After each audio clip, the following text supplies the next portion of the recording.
মা কানা মুহাম্মাদুন আবা আহাদিম মির রিজালিকুম, মুহাম্মদ সাল্লাল্লাহু আলাইহি সাল্লাম তোমাদের কোনো পুরুষের পিতা নন। এখানে রাসূলুল্লাহ সাল্লাল্লাহু আলাইহি সাল্লামের দুনিয়ার জিন্দেগির কথা উল্লেখ করা হয়েছে। কি? রাসূলুল্লাহ সাল্লাল্লাহু আলাইহি সাল্লামের 4 জন মেয়ে ছিল এবং 2 জন ছেলে ছিল।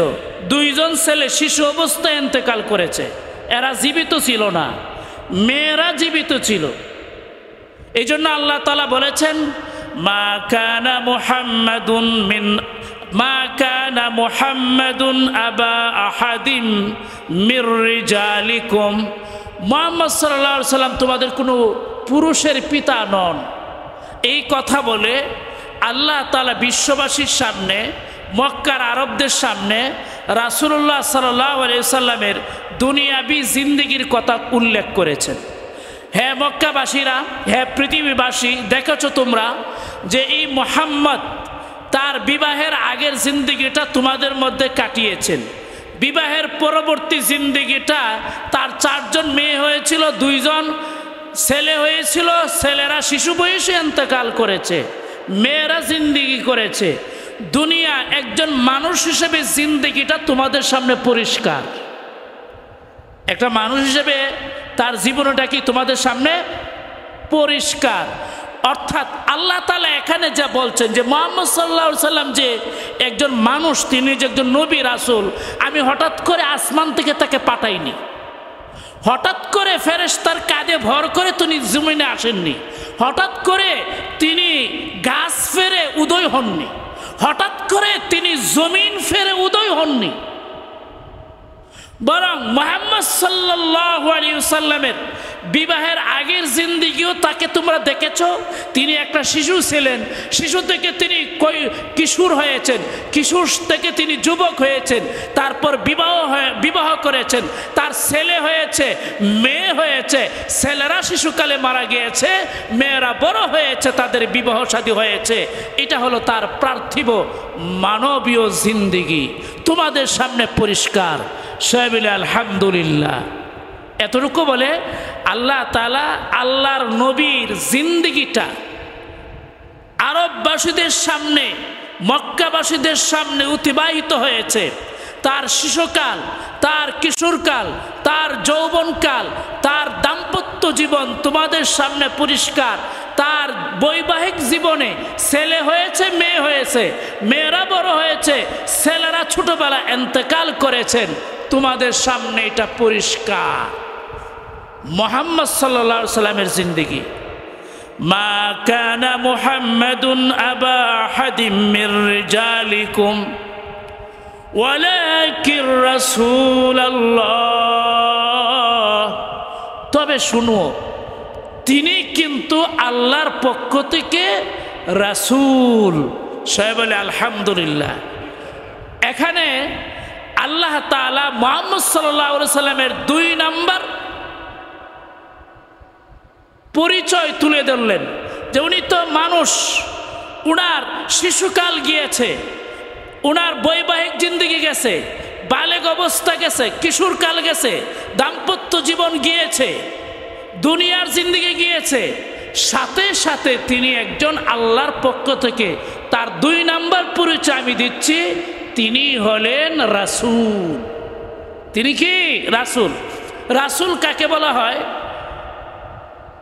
রাসূল শব্দটা হইল আই মাবউস, যাকে পাঠানো হয়েছে। রাসূল শব্দের অর্থ হলো দূত, সংবাদ বাহক, যাকে সংবাদ দিয়ে পাঠানো হয়। আল ইরসাল এতিকা বাবি ফাইলের সিগা, যাকে পাঠানো হয়। আল ইরসাল পাঠানো, প্রেরণ করা। রাসূল মানে হইল হে মক্কাবাসী। 2 নম্বরের তাফসীর হলো তিনি শিশু অবস্থায় ছিলেন, তিনি কিশোর অবস্থায় ছিলেন, তিনি বালেগ ছিলেন, তিনি বিবাহ করেছেন, তিনি তোমাদের মধ্যে জিন্দেগি অতিবাহিত করেছেন। তবে তোমরা এটা মনে রাখিও, তার 2 নম্বর পরিচয় হলো আমি আল্লাহ তাকে পাঠিয়েছি। সাহেব সুবহানাল্লাহ। নবীজির 2 নাম্বার পরিচয়, আল্লাহ তাআলা বলেন তিনি তোমাদের মতো মানুষ, তার বাচ্চা হয়েছে, তার ছেলে হয়েছে, তিনি বিবাহ করেছেন, তিনি ব্যবসা বাণিজ্য করেছেন, তবে পার্থক্যটা এখানে তিনি তোমাদের মতো সাধারণ মানুষ নন। তিনি হলেন এমন মানব যাকে আমি আল্লাহ নবুয়ত দিয়া পাঠিয়েছি। আমি আল্লাহ পাঠিয়েছি রাসূল বানিয়ে, আমার পক্ষ থেকে সংবাদ বাহক, সংবাদ যিনি বহন কইরা তোমাদের কাছে নিয়ে গেছেন। মুহাম্মদ সাল্লাল্লাহু আলাইহি ওয়াসাল্লাম নিজের কোনো সংবাদ দেননি, আল্লাহর পক্ষ থেকে যেটা সংবাদ আল্লাহ দিয়ে দিয়েছেন ওইটা বহন কইরা আইনা তিনি মানব জাতির সামনে তুলে ধরেছেন। রাসূল হওয়ার অর্থ হলো এটা, যিনি সংবাদ বহন করেন, যিনি আরেকজনের দায়িত্ব পালন করেন। আল্লাহ তাআলা যে দায়িত্ব দিয়া, সংবাদ দিয়া, যে খবর দিয়া বিশ্ববাসীর কাছে নবীকে পাঠিয়েছেন, নবী যেটা বহন কইরা নিয়ে আইসা বিশ্ববাসীর সামনে তুলে ধরেছে। পবিত্র কোরআনের আরেক জায়গায় আল্লাহ তাআলা বলেছেন, ওয়ামা ইয়ানতিকু আনিল হাওয়া ইন হুয়া ইল্লা ওয়াহয়ুন ইউহা। মুহাম্মাদুর রাসূলুল্লাহ লা ইয়ানতিকু আনিল হাওয়া, নিজের মন থেকে কোনো কথা বলেন না। ইন হুয়া ইল্লা ওয়াহয়ুন ইউহা, তিনি যা বলেন আল্লাহর পক্ষ থেকে ওহী পেয়ে বলেন। মুহাম্মাদুর রাসূলুল্লাহ যা বলেন আল্লাহর পক্ষ থেকে ওহী পায়া তারপরে কি বলেন। তাহলে 2 নাম্বার নবীজির পরিচয় হলো তিনি রাসূল, আল্লাহর পক্ষ থেকে ওহী নিয়ে এসেছেন। তিনি আল্লাহ যা ওহী পাঠান, আল্লাহ যা বলার জন্য বলেন সেগুলি তিনি তোমাদের সামনে বলেন। 3 নাম্বার পরিচয় হলো ওয়া খাতামান নাবিয়্যিন, তিনি হলেন সর্বশেষ নবী। অনেক নবী রাসূল 1,24,000 আর লক্ষ লক্ষ বলেন অথবা 2,24,000 বলেন, সব নবী রাসূল একের পর এক এসেছেন, কিন্তু তিনি হলেন এমন নবী যার পরে আর কোনো নতুন নবী আসবে না। তার উপর অবতীর্ণ হওয়া কোরআন এমন কোরআন যে কোরআনের পরে আর কোনো অন্য কোনো কিতাব নাজিল হবে না। তাহলে 1 নম্বরে নবীজির ইহকালীন পরিচয় আল্লাহ তাআলা তুলে ধরেছেন যে তিনি একজন মানুষ, মানবীয়। যেমন একটা মানুষের শিশুকাল অতিক্রম হয়, কিশোরকাল যায়, বাল্যকাল যায়, তিনি ব্যবসা করেন, বাণিজ্য করেন, বিবাহ করেন, বাচ্চা কাচ্চা হয়, এই সবগুলি মক্কাবাসীদের সামনে, বিশ্ববাসীদের সামনে পরিষ্কার। এটা হলো নবীজির দুনিয়াতে মানব, তিনি একজন মানুষ ছিলেন, এর 1 নাম্বার পরিচয়। 2 নাম্বার পরিচয় হলো তিনি মানুষ হলেও সাধারণ মানুষ নন, তিনি হলেন সর্বশ্রেষ্ঠ মানুষ, আল্লাহর পক্ষ থেকে প্রেরিত রাসূল। 3 নাম্বার হলো মাকামে মুহাম্মদ, মুহাম্মদ সাল্লাল্লাহু আলাইহি সাল্লামের মর্যাদার কথা আল্লাহ তাআলা তুলে দিয়েছেন। হে মক্কাবাসীরা, হে পৃথিবীর মানব দানব শুনো, উনি রাসূল হইল সাধারণ রাসূল নন, উনি হলেন সর্বশ্রেষ্ঠ রাসূল। তাহলে আমরা এই আয়াত থেকে কি বুঝলাম? 1 নাম্বার, মা কানা মুহাম্মাদুন আবা আহাদিম মির রিজালিকুম, তিনি আল্লাহর পক্ষ থেকে একজন মানুষ। ওয়ালাকির রাসূলুল্লাহ খাতামান নবিয়্যিন, তবে তিনি সাধারণ মানুষ নন, ওয়ালাকির রাসূলুল্লাহ, আল্লাহর পক্ষ থেকে প্রেরিত একজন রাসূল। এরপরে ওয়া খাতামান নবিয়্যিনের তরজমা হলো, শুনো, উনি স্বাভাবিক রাসূল নন, উনি হলেন সর্বশ্রেষ্ঠ এবং সর্বশেষ রাসূল। সবাই বলে আলহামদুলিল্লাহ। প্যারা হাজিরিন, নবী করিম সাল্লাল্লাহু আলাইহি ওয়াসাল্লাম আল্লাহর পক্ষ থেকে যা নিয়ে এসেছেন তা সত্য সঠিক, কিয়ামত পর্যন্ত পরিবর্তিত থাকবে, এর মধ্যে কোনো হবে না, পরিবর্তন হবে না। সবাই বলে আলহামদুলিল্লাহ। এখানে আল্লাহ তাআলা সর্বপ্রথম নবীর মানবীয় পরিচয় তুলে ধরেছেন। এটা কেন?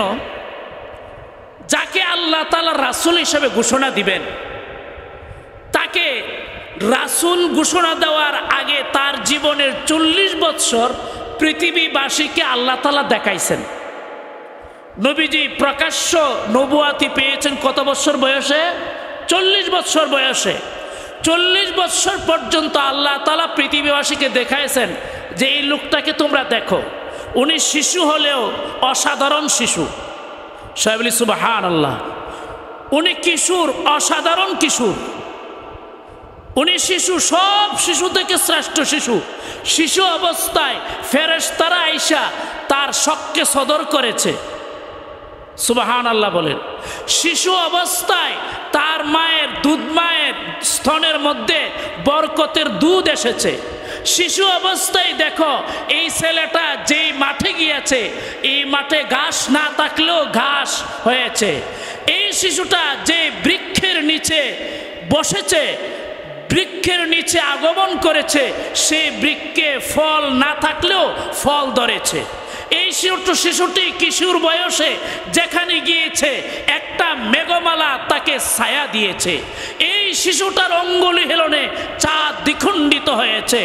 এই শিশুটা যখন বিদেশ ভ্রমণে গেছে, আগেকার পাদ্রীরা তাকে রাসূল হওয়ার সংবাদ দিয়েছে। এই শিশুটা যখন বালেগ হয়েছে, অন্যান্য বালেগদের মতো তার মধ্যে উন্মাদনা ছিল না, খেলাধুলা ছিল না, গভীর উম্মতের ফিকির নিয়ে তিনি চলেছেন এবং সংগঠন তৈরি করেছেন হিলফুল ফুজুল নামে। সবাই বলে আলহামদুলিল্লাহ। এবং এই যুবকের চারিত্রিক বৈশিষ্ট্যে, তার সত্যবাদিতায় আর আমানতদারিতে তোমরাই বলেছ এই শিশুটা আল আমিন। সবাই বলে আলহামদুলিল্লাহ। হে মক্কাবাসীরা, এই আল আমিন উপাধিটি আমি আল্লাহ দেইনি। তার সত্যবাদিতা, আমানতদারি, তার মানবীয় জিন্দেগি দেখে তোমরা অভিভূত হয়েছ, তোমরা আশ্চর্যান্বিত হয়েছ। একটা মানুষ এত বড় সত্যবাদী কিভাবে হয়? একটা মানুষ এত আমানতদার কিভাবে হয়? একটা মানুষ এত দিয়ানতদার কিভাবে হয়? একটা মানুষ হত দরিদ্র, এই ফকির, মিসকিন, বিধবা, নিঃস্ব, অসহায়, এতিম মিসকিনদের জন্য কিভাবে তিনি এত ফিকির করেন, এত দরদ বন্ধন, গরিবের অসহায়দের দুঃখে তিনি কিভাবে দুঃখী হন। একটা মানুষ এর ভিতরে জাতির কতটুকু দরদ থাকলে জাতির জন্য তিনি এতটুকু দর্দনাক আর বিগলিত হন। হে মক্কাবাসী, তোমরা তার চরিত্রে নবুয়ত পাওয়ার আগে, আমি তাকে রাসূল হিসাবে ঘোষণা দেওয়ার আগে তোমরা তাকে বলেছ আল আমিন। সবাই বলি সুবহানাল্লাহ। নবী যে আল আমিন ছিলেন, কাফেররাও বিশ্বাস করত। মুহাম্মদ সাল্লাল্লাহু আলাইহি সাল্লাম কখনো মিথ্যা কথা বলেন না, এই কথাটা কাফেররা বিশ্বাস করত। কেন? আমি কয়েকটা উদাহরণ দিই। উহুদের ময়দানে আপনারা জানেন, উহুদ যুদ্ধে সাহাবা আজমাইন সাময়িক পরাজিত হয়েছিলেন, নবী পর্যন্ত আহত হয়েছিলেন। নবীজির মাথায় লোহার কড়া ছিল, লোহার টুপি ছিল, যুদ্ধের টুপি। তো কাফেরদের আক্রমণে লোহার টুপি ভেঙ্গে দুইটা কড়া নবীজির মাথায় বিদ্ধ হয়েছিল। নিচের পাটির ঠোঁট আহত হয়েছিল, দুইটা দাঁত ভেঙে গিয়েছিল। একটি দাঁত সমূলে ভেঙে গিয়েছিল, আরেকটি দাঁত অল্প একটু ভেঙে গিয়েছিল। এভাবে নবীজি আহত ছিলেন। তো উমাইয়া ইবনে খালাফ, কাফেরদের দুশমন, একটা ঘোড়ায় আরোহণ করে মুহাম্মদের সাথীরা, সঙ্গীরা 70টা মারা গেছে, আর বাকিরা প্রায় সবাই আহত। আর অন্যরা হদিস নেই, চলো এবার মুহাম্মদকে আমি শেষ করে আসি। উমাইয়া ইবনে খালাফ সে অস্ত্র নিয়ে নবীর দিকে আসতেছে। এখানে একটা ঘটনা আছে। নবী যখন মক্কায় দাওয়াত দেন উমাইয়া ইবনে খালাফকে, তখন উমাইয়া বলেছিল, এ মুহাম্মদ, এই যে ঘোড়াটা দেখতেছো, এই ঘোড়াটাকে আমি লালন পালন করতেছি, এই ঘোড়ার উপরে উঠতে আমি তোমাকে হত্যা করব। সবাই বলি নাউজুবিল্লাহ। আর মুহাম্মদুর রাসূলুল্লাহ তখন বলেছিলেন, আমি মুহাম্মদ বলে গেলাম, আমি তোমাকে হত্যা করব। সবাই বলি সুবহানাল্লাহ। উমাইয়া ইবনে খলফ হুমকি দিয়েছে নবীকে ঘোড়ায় উঠে সে হত্যা করবে। আবার নবীও বলে দিছে যে আমি তোমাকে আল্লাহ চাহে তো কি করব, হত্যা করব। তো উমাইয়া ইবনে খলফ ভাবলো মুহাম্মদ এখন আহত, আমারে না বলছিল মুহাম্মদ হত্যা করবে, এবার মুহাম্মদ আহত, মুহাম্মদের 70টা সাহাবী নিহত, এবার সুযোগ মুহাম্মদকে আমি হত্যা করে আসি। সে আসতেছে ওই ঘোড়াটায় উঠে। তো কাফেরদের আক্রমণের সময় অল্প সংখ্যক সাহাবী যারা ছিলেন এরা দাঁড়ায়া প্রতিরোধ কইরা শহীদ হয়ে যাইতেছেন। কাফেররা আক্রমণ করে আর সাহাবা আজমাইন ডাল হয়ে দাঁড়ায় একের পর এক সাহাবী শহীদ হয়ে যাইতেছেন, কিন্তু কোনো কাফেরকে নবীর সামনে আসতে দিচ্ছে না সাল্লাল্লাহু আলাইহি ওয়াসাল্লাম। কতটুকু ত্যাগ! ইসলামকে আপনি আমাদের সামনে এভাবেই এসেছে। এরপরে উমাইয়া ইবনে খলফ যখন আসতেছে তখন নবীজি বললেন, এই তো উমাইয়া ইবনে খলফ, এই তোমরা বাধা দিও না। সাহাবীদেরকে বললেন, ওরে একটু আসতে দাও, ওরে একটু আসতে দাও, সামনে আসতে দাও। উমাইয়া ইবনে খলফ যখন কাছাকাছি আসলো নবীজি বললেন, আমাকে একটা বর্ষা দাও, আমি ওয়াদা করেছিলাম আমি নবী তাকে হত্যা করব। নবীজি একটা বর্ষা নিয়ে তার দিকে নিক্ষেপ করলেন, বর্ষাটা গিয়া কোনোভাবে তার গায়ে একটু আঁচড় কাটলো। বুখারী শরীফ সানির মধ্যে এসেছে তার গায়ে সামান্য একটু আঁচড় কাটলো, সিল্লা গেছে গা, আমরা যেটা গ্রাম্য ভাষায় করি একটু সিল্লা গেছে।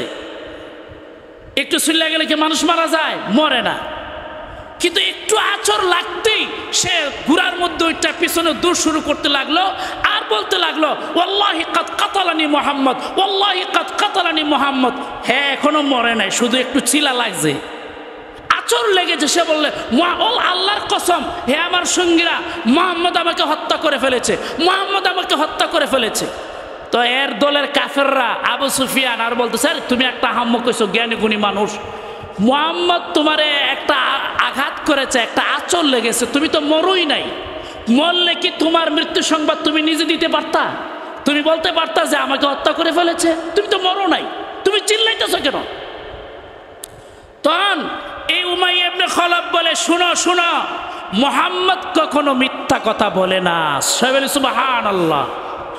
মুহাম্মদ বলেছিল মক্কায় থাকতে সে নাকি আমাকে নিজ হাতে হত্যা করবে, আমার আশঙ্কা হচ্ছে আমাকে যে আঁচড়টা দিয়েছে এই আঁচড়েই আমি মারা যাব, কারণ মুহাম্মদ কখনো মিথ্যা কথা বলে না।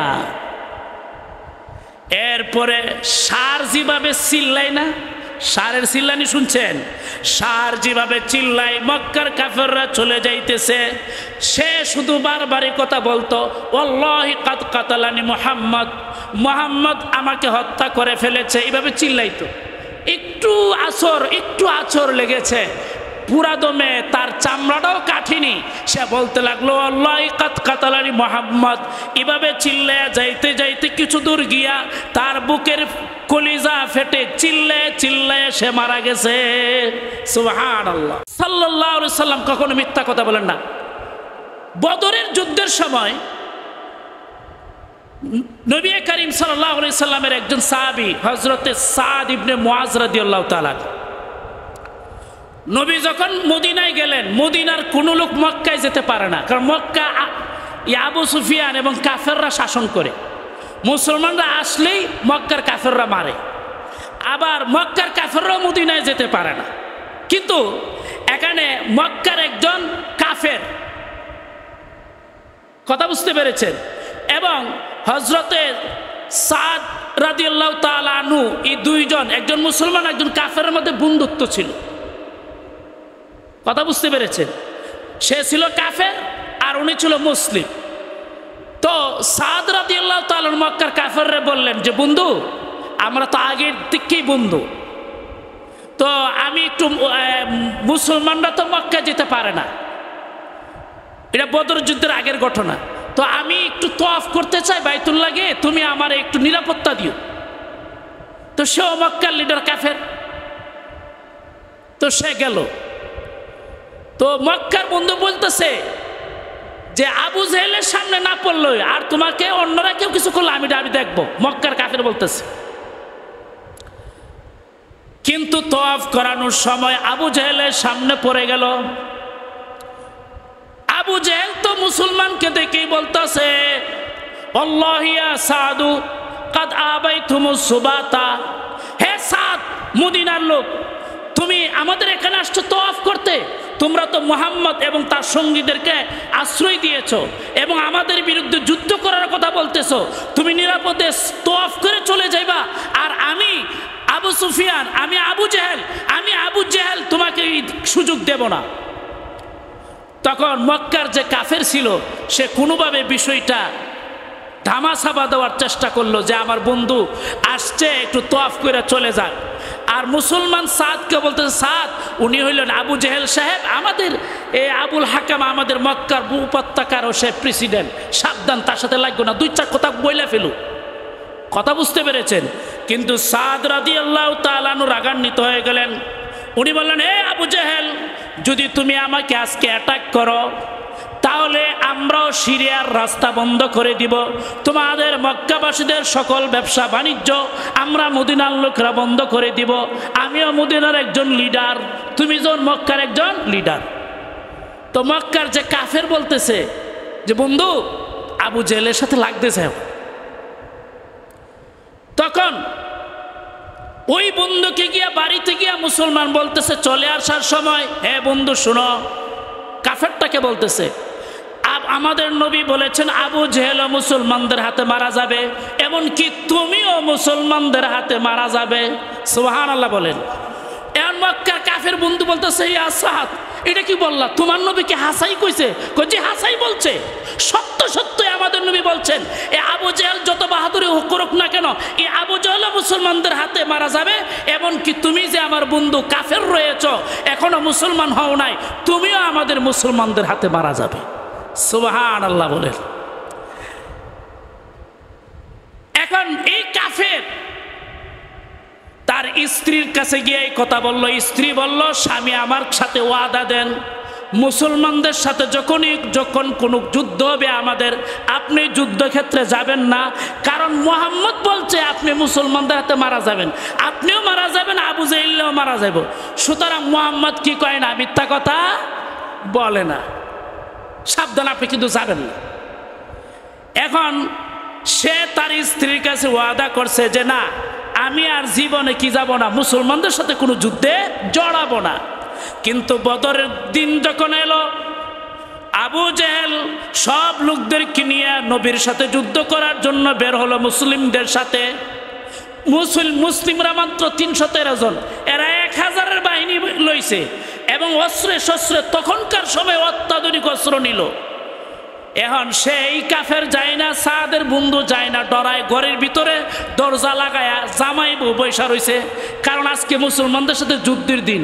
আর মুহাম্মদ কয়েক বলছে যে আগে আমি মারা যাব মুসলমানদের হাতে, দরজা লাগায়া জামাই বউ বৈশা রয়েছে। আবু জেহেল আসছে, আয়েশা দরজার মধ্যে খটখটাইতেছে। তার স্ত্রী গিয়া দরজা খুললে কয় উনি নাই, কয় না উনি আছে ঘরে। ঘর থেকে বের করলো, বের করে বলল, তুমি অবশ্যই, হ্যাঁ উমাইয়া তুমি অবশ্যই মক্কার একটা লিডার, তোমার মতো নেতার অবশ্যই যেতে হবে। এখন সে বিভিন্ন উজর দিতেছে। এখন আবু জেহেল মানে না, আবু জেহেলের কথায় অপারগ হইয়া সে যুদ্ধে যাচ্ছে।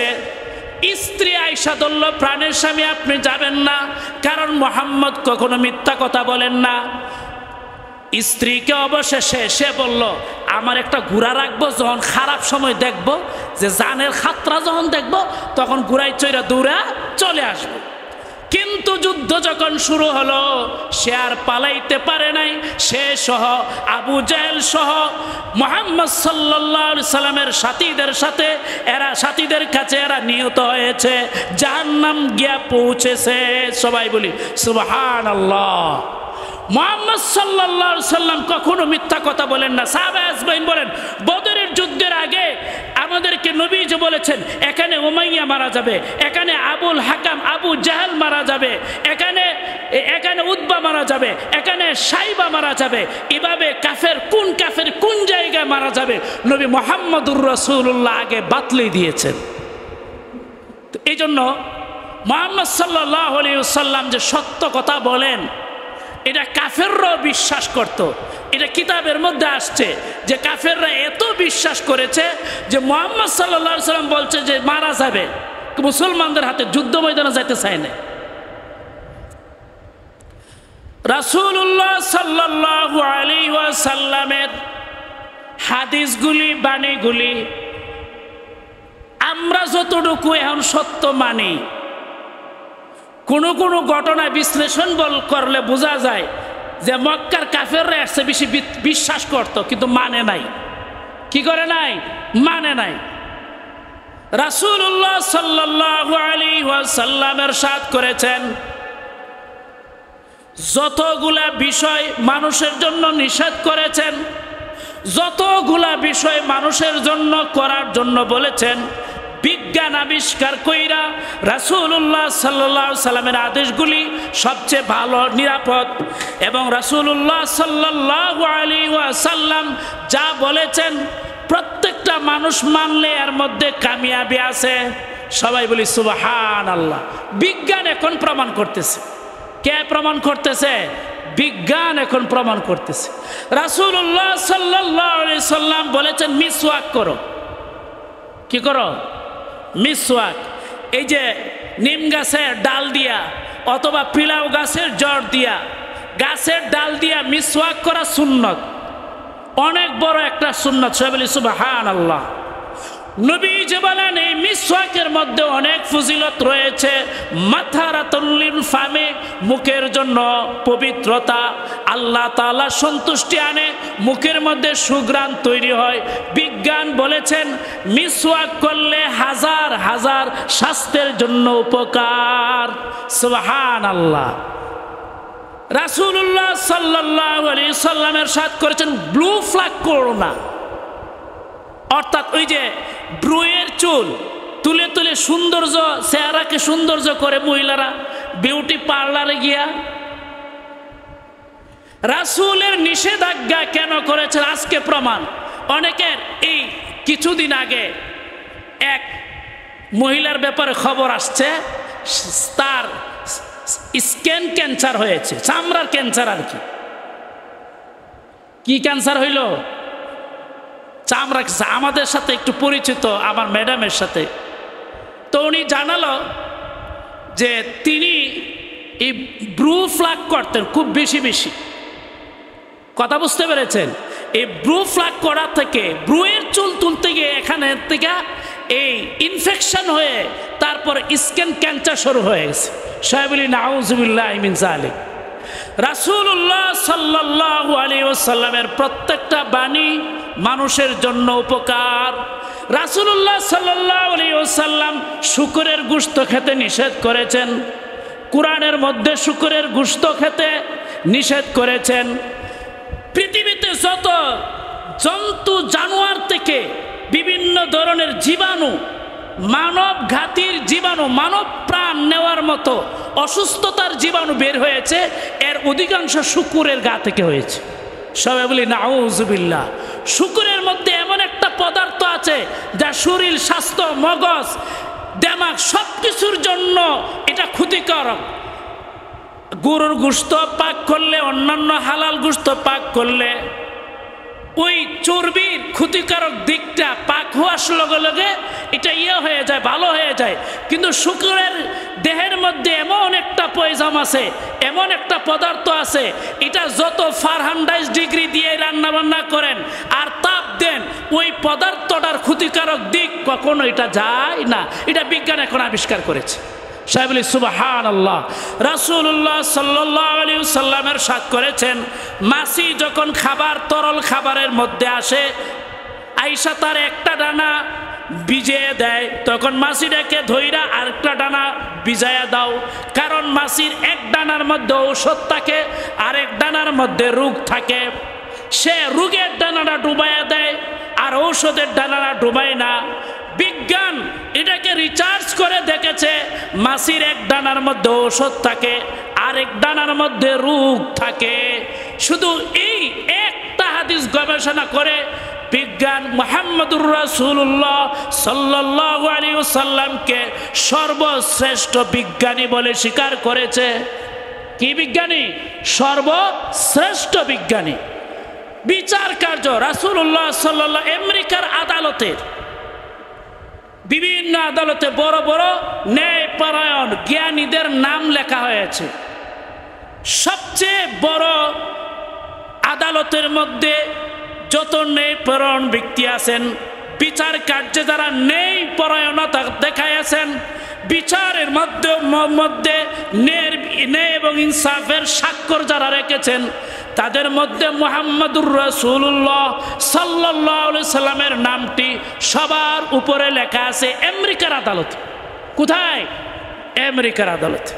তো আল্লাহ তাআলা আমাদেরকে মুহাম্মদ সাল্লাল্লাহু আলাইহি সাল্লামের জিন্দেগি জানার এবং তার আদর্শ আমাদের মধ্যে আনার তৌফিক দান করুন, সে বলে আমিন। আজকে যে আয়াতে কারিমা আমি তেলাওয়াত করেছি, এই আয়াতের প্রথম অংশে আল্লাহ তাআলা বলেছেন মুহাম্মদ সাল্লাল্লাহু আলাইহি সাল্লাম মানব হিসাবে তোমাদের মধ্যে জিন্দেগি যাপন করেছেন, তবে তিনি অসাধারণ মানুষ। তার জীবনের প্রতিটা অধ্যায় ছিল এমন যেটা সাধারণ মানুষ থেকে অনন্য, তোমাদের জন্য অনুসরণীয়। তিনি আল্লাহর পক্ষ থেকে সংবাদ ওহী নিয়ে এসেছেন। তিনি রাসূল, 2 নাম্বার পরিচয়। 3 নাম্বার পরিচয়, তিনি সর্বশ্রেষ্ঠ এবং সর্বশেষ রাসূল। তারপরে আর কোনো রাসূল নতুন করে আসবে না। সুতরাং কেউ যদি আমাদের নবীর পরে অন্য কাউকে রাসূল মানে, নবী মানে, সে মুসলমান থাকবে না। আল্লাহ তাআলা এই আকীদা এবং বিশ্বাস আপনি আমাদেরকে করার এবং এই বিশ্বাস নিরাট খাঁটি করার তৌফিক দান করুন। সবাই বলি আল্লাহুম্মা আমিন।